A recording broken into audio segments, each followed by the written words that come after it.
పంచభూత లింగాలు ఎక్కడున్నాయో వాటి విశిష్టత గురించి మీకు తెలుసా?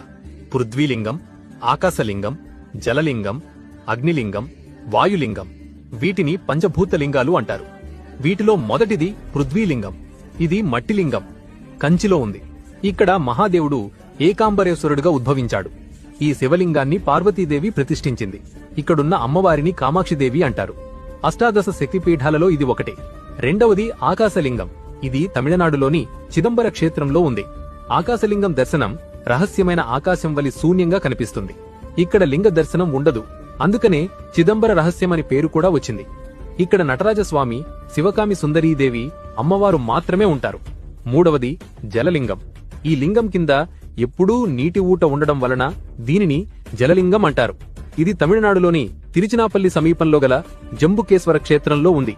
ఇక్కడ స్వామివారు జంబుకేశ్వరుడు, అమ్మవారు అఖిలాండేశ్వరి. బ్రహ్మహత్య పాతక నివారణ కోసం మహాదేవుడు ఇక్కడ జంబుకా వృక్షం కింద తపస్సు చేసినందుకే శివుడికి జంబుకేశ్వరుడు అని పేరొచ్చింది. నాలుగోది అగ్నిలింగం.